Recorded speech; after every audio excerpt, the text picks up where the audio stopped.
Welcome to Legal 123s with ByrdAdatto. Legal issues simplified through real client stories and real-world experiences. Creating simplicity in 3, 2, 1. Welcome back to Legal 123s with ByrdAdatto. I'm your host, ByrdAdatto, with my co-host, Michael Byrd. As a business and healthcare law firm, we represent clients in multiple business sectors, Brad, especially healthcare. This season, we are finding common ground for our audience, regardless of your background. Our theme is leadership, where each episode we'll talk about leadership from a different perspective. Awesome, Michael. Hey, Michael, how do I look today? You look dashing, Brad. Thank you. Trying to look good. We have a super famous person on our show, and I need to look sharp and really bring my A game today. You do realize, Brad, that our guests can hear and see you right now.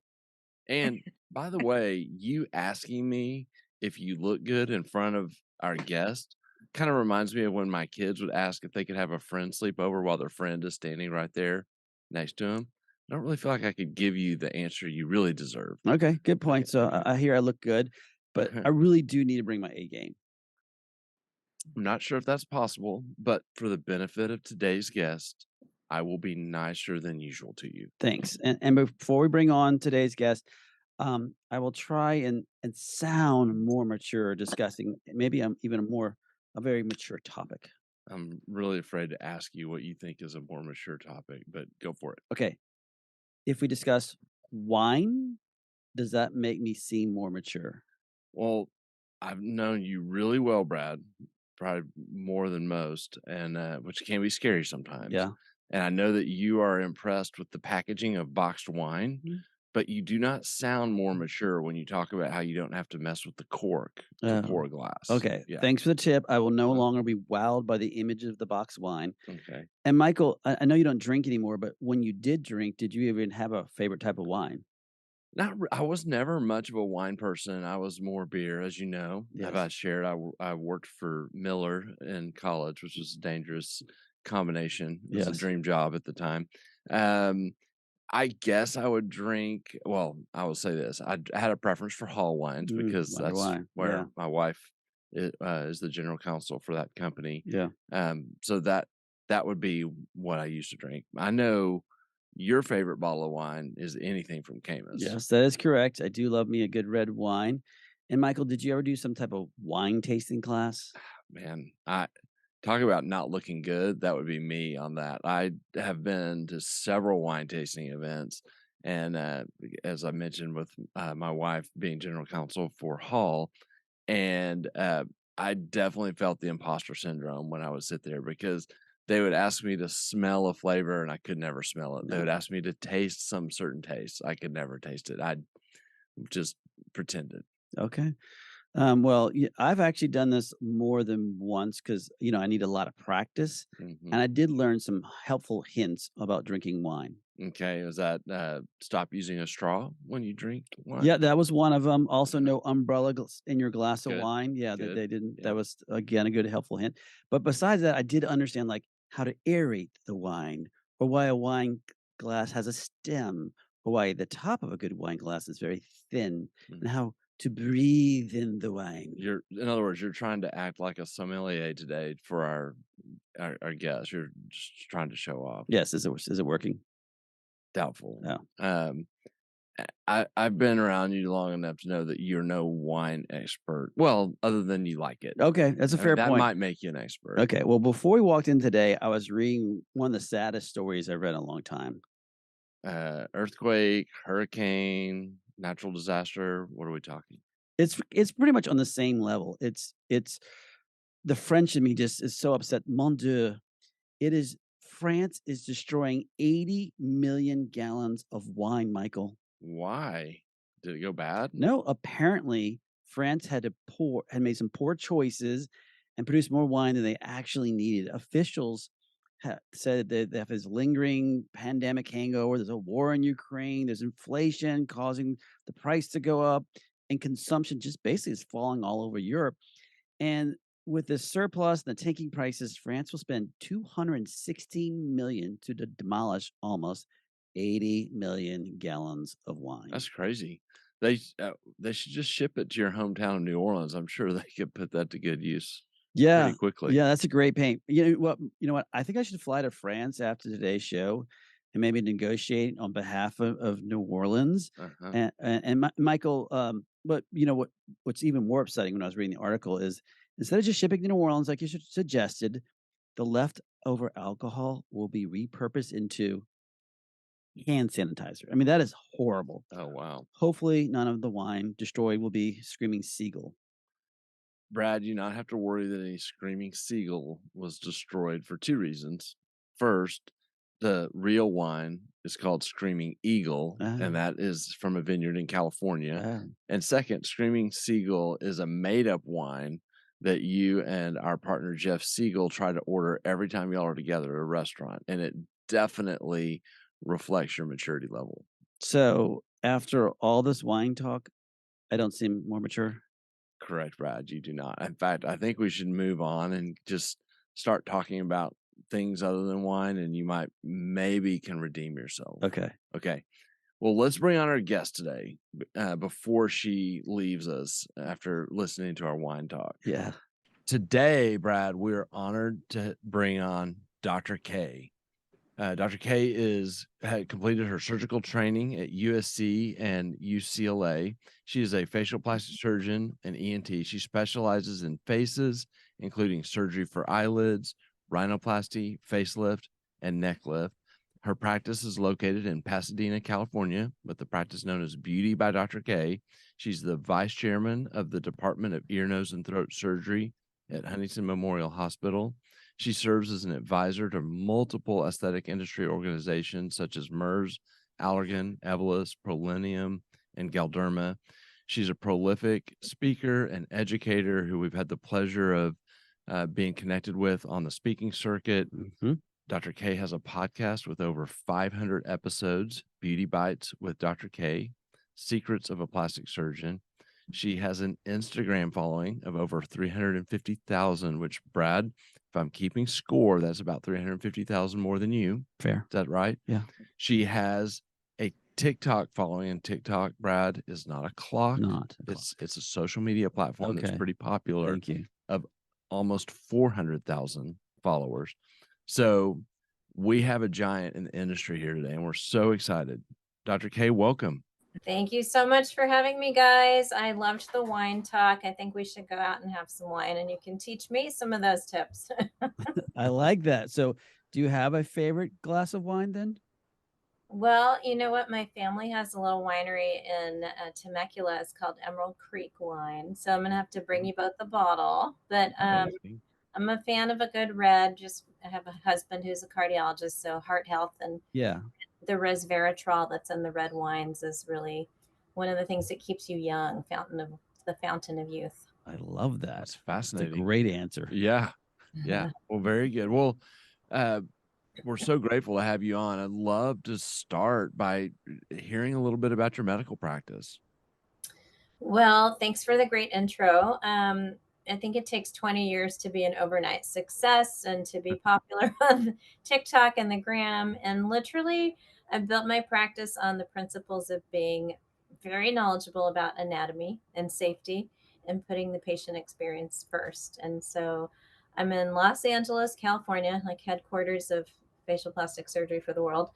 And I have two locations. One is Pasadena, one in Beverly Hills. We have about 15 staff members, including 4 or 5 people for marketing, a couple nurse injectors, an esthetician, and just a great team of people. And I've been very grateful to discover my entrepreneurship because I really think when I started out doing a lot of medical head and neck surgery, like facial reconstructive surgery, plastic surgery for cancer and trauma patients. And that evolved into aesthetics.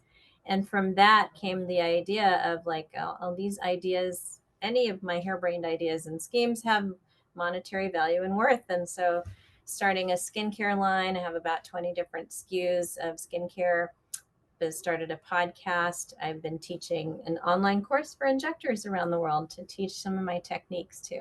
So I've loved discovering that entrepreneur side. That's awesome. And that this is one of the reasons why we're so excited to have you on our our show this season because we're really focused on understanding leadership. And as a leader in the industry, we'd love for you to share some of your thoughts. And so we're going to start with a couple of questions. So let's start with the beginning. What was your first leadership position ever? I've always created my own leadership position. So, like way back in high school, I started a literary journal and made myself the president of that, and like really just got teachers involved and students involved. So that was maybe my very first time where I knew I could start something and lead it. That's And That's awesome. amazing. Well, we can relate. We wanted to be leaders, so we started a firm. yes, right. I think from there, like once you realize that you can inspire people, leadership is an everyday challenge. It really is. So when I come to work in the morning, I have to put on my attitude and spirit of being the captain, cheerleader, team captain, but also the visionary. Like I am the pilot of this airplane. Where are we headed? What are our goals? Who wants to get on board and fly it with me? Hmm. And so that's kind of how I like to put myself in the mindset of projecting what I want people to feel, make people leave all their life problems at home and come into this place and be creative and be thoughtful and know that your opinion can change the course of the airplane, because I really rely on everybody around me to give their great ideas. I'm curious, did you see yourself that way kind of in the early years, like high school and college? Did you see that kind of that that mindset, leadership mindset in yourself? Not at all. It takes so long to discover that confidence. And I think being a woman is an additional handicap because, Right. as a woman going into, first of all, going into science and medicine, I remember one time my dad took me to meet one of his good friends who is a surgeon. And I was like, oh, yes, someday I'm going to be a surgeon. He's giving me all this great advice. And then at the end of the conversation about like medicine, he was like, but you don't want to be a doctor. You should be a mom, enjoy your life, have kids, have a good life. Why do you want to be a doctor? I was like, what? This is the motivation you want? I was so mortally offended and wounded by the fact that he told me, like, go enjoy a good life. And now, like 20 years into medicine, I realized he was just being so kind. He didn't want me to have worry about bureaucracy, worry about prior authorizations, worry about HMOs and like the people that are killing healthcare. But that's Right. funny because you fight that challenge of the mental like stigma of women should do this or that. Then you go into surgery and you're surrounded by kind of all your professors who are like these distinguished elderly gray-haired gentlemen. And so to see yourself as a leader, to compete on that platform, to go to meetings where everybody that lectures is the same kind of older, distinguished crew, it's very challenging. Yeah. I Very, bet. Well, and so who did you learn from to become a leader? I definitely have parents who are both doctors. So I think seeing them in private practice, kind of having to learn how to innovate to run a practice that's motivational and that's so helpful. And I think that the female role models that motivated me most were there was a woman surgeon and at UCLA head and neck surgery who had 4 kids, publishing literature, scientific review papers, and like managing everything in her life. And so seeing another woman capable of doing that, that's kind of what motivated me. That's awesome. And so from there, we have this great, you have your parents helping you through mentoring you. You have this other UCLA physician helping you. But unfortunately, we all have had this experience. Was there a time when you had some really bad or some of the worst leadership experience you've ever seen? And there is, You don't have to and name names. definitely not you. You've motivated me to run a straight, tight ship here. But I think, like, looking back at myself as previous versions of leadership, like in the beginning, when you're barely starting out and you have a small practice and it's like you and a front desk girl and a back desk person helping you, that's when your leadership suffers because you're literally running around like a chicken with your head cut off. You barely have time to think, and you're just kind of in survival mode of keeping the Mhm. practice running and figuring out protocols and things. So that's where I feel like, that was my worst leadership time, trying to, when the and second worst leadership time would be when Instagram popularity hit our office and Literally, we did not know how to handle the flow of phone calls because, like, when post a video and you have 350,000 followers, the phone might ring 50 times in the next 1 hour. And it's a Wow. lot for our staff to understand. And I feel like we, at the beginning of the social media popularity, we basically had to innovate every single day. Like, we'd get the plane flying, we'd stabilize and figure out a protocol. Okay, we're going to get all these phone calls. Let's have systems in place. Then we'd do a viral video and poof, the plane would be off track again. So managing in this setting of constant change has been one of our biggest challenges. Do you feel like there's some pattern that happens? Like, is it time pressure or emotional stuff that is a trigger when you're not feeling like you're performing at your optimum level of leadership? Definitely. I think that I'm always, I'm a mother of four, and having like 15 people in the office, three different like major revenue streams with a podcast, a skincare line, an online course, and then seeing patients and operating, the stress level can be intense. And I can I really don't sleep very much, but luckily, as I had twins, I didn't sleep at all. And then, just surgical training and whatnot, you kind of just learn to, you learn to really be efficient. So I think I definitely have had a lot of stress in terms of being super busy with multiple channels. I'll stop complaining about just having to have Brad as my partner. I mean, I was just about to say that. Dang it.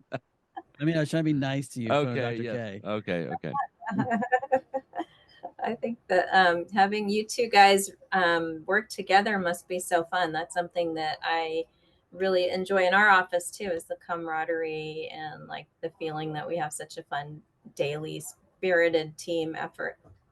In all seriousness, and we give each other grief so much, but I can't imagine running a business without having somebody that, to navigate. Because to your point, when it gets stressful or when the emotions get high, I mean, you can react, and that would be when I too would, have my leadership not be what I would want it to be. But having Brad kind of there to work through things is huge. Yeah, I'm happy to be here for you. Yes, thank you, Brad. I think Well, in med spas and aesthetic practices and like small private practices, like that's an everyday battle because every day has its new challenge of like, it's okay, today the website went down and tomorrow the credit card processing is not working. And like there's every day a fire drill and something to get in control, yeah. Well, and you keep talking about, everyone hopping on the plane. Is that when you were talking about making it fun? Is that what your leadership style is? Is always trying to think about getting someone on the plane, getting the plane off the ground, and putting them in the right seat? Or do you have certain elements that you're like, no, this is my strengths of my leadership style? I think to be a good leader, you have to really be good at recognizing people's talents and delegating to them the things that spark their fire, but that Mhm. also they're good at, because you can assign work to someone, they can have no talent in it, and they can feel very unfulfilled if every day they can't hit the mark. So, really, to be a good leader, you need to know the person on so many levels, like their technical skills, their emotional mindset, and then where do they fit into that. It's almost like we're casting for a TV show. We have to have Jacob, my brilliant but brainy assistant who keeps everything running smoothly. We have to have my amazing, skin whisperer, Connie. Like, I have to think about everybody and their skill set and how they're going to work together as an intricate puzzle. Yeah. So that's, I think, one of the most important parts of leadership is sitting down, talking to people, understanding their strengths, and really being able to delegate. In this day and age, like, there's so much information thrown at everybody, and we have to respond so quickly. Digital emails, like, we don't have the luxury of snail mail where things ran at a more human pace and you could Yeah. deal with, 5 important tasks for the day. So Mhm. I also, one of my techniques for great leadership is kind of helping people define what's important for themselves to get done in a day. I'll start every morning with a meeting of like, what do you guys have to get done today? What's your top 5 priorities? And then we'll talk about, well, these are my priorities and this is what we need to do for the practice. And then we'll come up with kind of a happy medium. So Yeah. delegating and prioritizing and giving people long-term goals and rewarding success, all of that is really important. Awesome. That's awesome. Well, I'm going to transition a little bit and tap into some of your leadership in the medical industry. So I would love just to take a step back and hear some of the areas of concern you think others should be mindful of in kind of our industry, and things that are often missed. Well, I think every meeting that I go to, every aesthetic meeting, is partly shocking because there's always new products that are out there on the exhibit floor where people are making the most grandiose claims, and there is very minimal scientific evidence backing any of those claims. And then I see the scariest thing is I see people buying up the products and taking in all the propaganda without much due diligence and investigation of the reality, the law. Are they allowed to use this product? And the reality is, scientifically, does it work? And so that is interesting at every meeting. Yeah. And I think one of the things this year we've been hearing a lot about that kind of fits that bill is, have you delved into the semaglutide craze, and do you have Yes. thoughts on that? Yeah.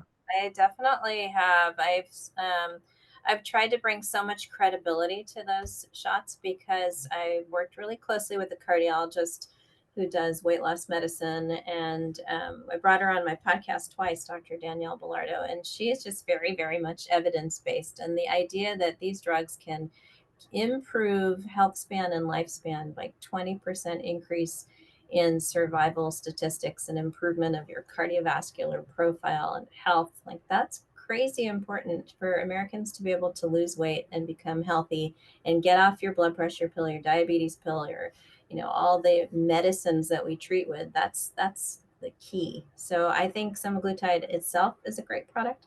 And I think the problems that we see in it are coming with people compounding fake versions of it and not having the ability to prescribe properly, as well as using it outside of its intended use, and just maybe not being enough of a physician and thinking closely about side effects and how to use the drugs. Yeah. So it's a great product. I just think that, like anything, if people overdo it or throw it out there like candy, of course it's going to get abused. Right. Yeah, I totally agree. Yeah, it's a great point. It's almost going back to what you said earlier about equipment being sold or anything else being sold. If you don't truly understand the purpose and how it should be used properly, it's going to hurt everyone in the industry. So true. Like every meeting I go to, I see an exosome booth now, and I don't hear a single person buying these products asking the questions of where is this derived from? How is it processed? How am I allowed to legally use it? Should I be injecting it? Like, all these questions are there, and yet, of course, the companies are not putting it out there. It falls on us, the consumer, to make sure we protect our patients, learn about it, read about it, use them right. And maybe there's law we need to know about it. Yeah. Oh, for sure. Yeah. Well, that's super interesting. I cannot believe we've already gone through our time today, Dr. K. That was amazing. Thank you so much for joining us. And what we'll do next is we'll go into commercial, and on the other side, Brad and I, we can do a quick wrap up on any legal insights we have. Dr. K, thank you so much. That's it for now, guys. Stay beautiful. Many business owners use legal counsel as a last resort rather than as a proactive tool that can further their success. Why? For most, it's the fear of unknown legal costs. ByrdAdatto's Access Plus program makes it possible for you to get the ongoing legal assistance you need for one predictable monthly fee. That gives you unlimited phone and email access to the legal team, so you can receive feedback on legal concerns as they arise. Access Plus, a smarter, simpler way to access legal services. Find out more. Visit ByrdAdatto.com today. Welcome back to Legal 123s with ByrdAdatto. I'm your host, ByrdAdatto, with my co-host, Michael Byrd. Now, Michael, this season, our theme is leadership. And boy, we had a great leader on today's episode with Dr. K. And she brought up a lot of good points about being a leader. But one of the things I thought was interesting when she was talking about just the industry at large is it's great to become friends with these vendors who can talk to you about all these great things that a machine might do to help aging and other things. But that's just a piece of the puzzle. There's a lot more that goes into it. And is the machine FDA approved, or is the machine something that your medical board would allow you to utilize? So you have to be real careful about just listening to. Nothing wrong with you guys who are selling it, like y'all and girls, but it's a more important question on the medical side. And, jumping off from there, Brad, you're deciding to implement this procedure into your practice. And, no matter what claims are made, when you're talking to the industry reps that obviously believe in whatever that new service is, you as the physician have to hold the standard of care. That's Yeah, the that's a great medical point. board's expectation of you as the physician. And so, you can't do that without understanding the science behind it. And Dr. K was making that point from a professional perspective. And that happens to translate into a legal risk perspective as well, as that's where we see, people get themselves in trouble with kind of trying to stay on the quote bleeding edge of technology and offer the newest and latest thing. And I don't know the word term. Bleeding is good with aesthetics. Bleeding? Bleeding instead of bleeding? But no, bleeding is even better than leading. Okay. Supposedly. All right. Yeah. Again, I don't think it feels very aesthetic. Yeah. We have any final thoughts, Michael? Well, Brad, I guess I have to be nicer to you this time after you held your end of the bargain with Dr. K and didn't embarrass yourself too much. I was really bracing myself that you were going to break out a box of wine at the end, but you did good. Thanks. Well, my maturity is, I'm almost 14 now, season-wise, of the podcast. Next Wednesday's show, we will continue our quest to learn about great leadership when we have Kathy Christensen, President and COO of ANSPA, on our show. ByrdAdatto is providing this podcast as a public service. This podcast is for educational purposes only. This podcast does not constitute legal advice, nor does it establish an attorney-client relationship. Reference to any specific product or entity does not constitute an endorsement or recommendation by ByrdAdatto. The views expressed by guests are their own, and their appearance on the program does not imply an endorsement of them or any entity they represent. Please consult with an attorney on your legal issues.